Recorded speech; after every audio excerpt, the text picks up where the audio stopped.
Las Vegas casinos are raking in record profits. But for the first time in decades, the casino floor feels deserted, and longtime workers are scrambling to survive on vanishing tips. Behind closed doors, servers, dealers, and hosts are exposing the real changes making regular visitors feel like outsiders. What pushed everyday gamblers out, and why are only millionaires still welcome? The story begins on the floor. A cocktail server named Maria clocks in for her evening shift, but the familiar buzz of the casino floor is empty. She scans the empty aisles where penny slots and low-limit tables once packed in crowds. Now most of her assigned section sits unused. Maria's pay stub tells the story. Last summer, she averaged $400 a night in tips. Now she is lucky to pull in $120. She has picked up a second job at a grocery store just to keep up with rent.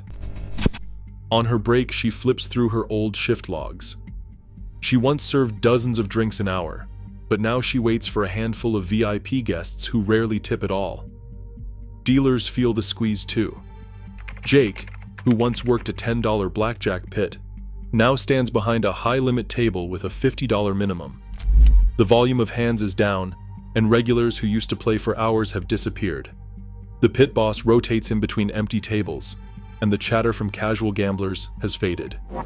Jake's earnings have dropped by nearly half despite the higher stakes.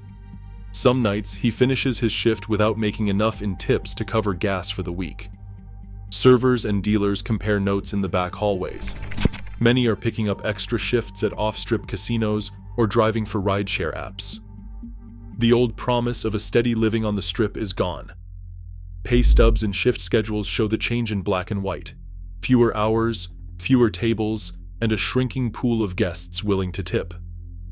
For the workers who kept Vegas running, the emptiness is not just a feeling, it is a number on the bottom line. A casino host named Eric scrolls through his inbox before his shift. He reads a string of messages, and they all end with the same line: comp request denied. The days of offering free rooms, show tickets, or buffet credits to regulars are over. Now comp approval depends on strict spending thresholds and loyalty status, with most perks reserved for a shrinking circle of VIP guests. Eric's guest list for the night is short, just a handful of high-limit players who have already wired in thousands. He checks the floor plan. The old comped tables are roped off, and the lounge where mid-tier players once gathered sits empty. Eric's job used to revolve around building relationships with returning guests, remembering birthdays, and making sure everyone felt like a high roller. Now he spends most of his time enforcing new rules. Regular visitors who have played on the strip for decades are turned away from the VIP lounge unless they can prove enough recent play. When a familiar face asks about getting a comp at dinner, Eric pulls up their player history and has to explain that the minimums have changed. The conversation ends in disappointment, not celebration. Behind the scenes, the host team receives weekly policy updates. The latest memo spells it out. All comp requests for guests below Tier 4 must be escalated, and they are unlikely to be approved.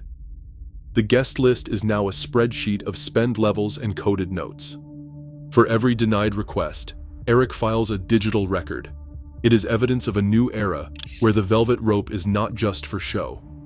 The perks that once made Vegas feel generous are now locked behind a paywall, and even the hosts are left explaining why regulars no longer make the cut. August 2025 numbers tell a strange story.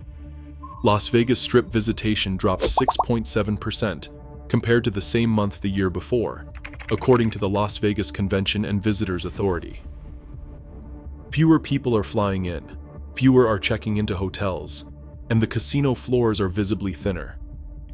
Yet, in that same month, gaming revenue on the Strip rose to $679 million, a 5.5% increase over August 2024. The city is making more money from fewer guests. This is not a seasonal dip or a blip tied to a single event. Over the past year, the trend has held steady. Visitation contracts, but revenue climbs. The Nevada Gaming Control Board's public filings show it clearly. Even as foot traffic slows, the Strip's operators are pulling in record sums from those who remain. The paradox is everywhere, in the empty aisles of penny slots, in the shuttered mid-limit blackjack pits, and in the quarterly earnings calls where executives tout premium customer focus while occupancy rates fall. The old Vegas model depended on volume. Crowds of casual gamblers, families, and bachelor parties filled the floor from morning to midnight. Now, the numbers reveal a city that has turned away from the masses. The dollars are concentrated, coming from a shrinking circle of high-spending visitors. For every empty seat at a $10 table, there is a high-limit salon hosting a handful of players betting thousands per hand. The Strip is quieter, but the cash registers ring louder than ever. The data points to a deliberate strategy, not a downturn. The profits are real, even if the crowds are gone. Casino floor plans tell the story as clearly as the numbers. Over the last 2 years, Strip operators have torn out entire banks of penny slots and low-limit machines from main walkways, replacing them with velvet-roped corridors that lead to high-limit salons. Floor diagrams from investor presentations highlight the new priorities. Square footage once reserved for rows of $1 and $5 slots now belongs to private gaming rooms, each with its own cage and dedicated staff. The casual gambler's playground has been carved up and repurposed for a handful of high-stakes players. Table minimums, once a point of pride for budget travelers, have been raised across the board. Blackjack tables that used to offer $10 hands now require $25 or even $50 just to sit down. The $5 craps tables are gone, their felt surfaces stripped and replaced by baccarat setups or cordoned off for special events. For most visitors, the familiar rhythm of low-stakes play has become a luxury they can no longer afford. One casino's investor deck from spring 2025 shows a 30% reduction in low-limit table inventory, with a matching increase in high-limit capacity. Slot machine layouts have shifted as well. The most accessible floor space, the spots near entrances and main bars, now house high-denomination machines or are walled off entirely. Penny slots have been pushed to the back or removed altogether. Employees report that even the service stations have been consolidated, with cocktail staff assigned almost exclusively to VIP areas. The new layout isn't an accident. It is a blueprint for maximizing profit per square foot, even if it means the floor feels empty to everyone but the highest spenders. Away from the Strip, local casinos are seeing a very different story. Properties run by station casinos, along with smaller neighborhood gaming halls, report record profits in their latest filings. These places still offer $5 blackjack, familiar slot machines, and buffet deals that draw steady crowds. Taxi data from summer 2025 shows airport trips to off-strip casinos holding steady, while strip-bound fares have dropped sharply. Business owners who run diners and convenience stores near these local casinos describe a loyal customer base. Regulars who once made a night of the Strip now spend their money closer to home. Station casinos' quarterly numbers back it up. Gaming revenue is up, and foot traffic has not faded. The demand for affordable tables and old-school comps has not disappeared. It has simply moved. For many Las Vegans, the Strip's loss has become the locals' gain. Rents across Clark County have climbed nearly 30% since 2020, while casino worker wages have barely budged.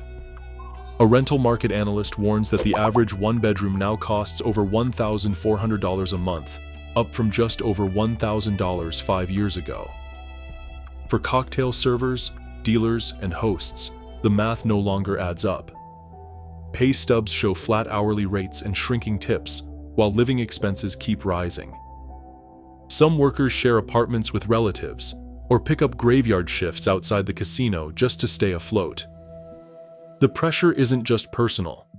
Industry analysts quietly question how long the Strip's brand can survive if the people who bring it to life can't afford to live in the city. The risk isn't only empty tables, it's empty break rooms and a workforce stretched to the breaking point. Vegas isn't shrinking, it is transforming. As visitor numbers drop but profits climb, exclusivity replaces excitement for millions. The The city's new gamble is clear. Fewer guests, higher stakes.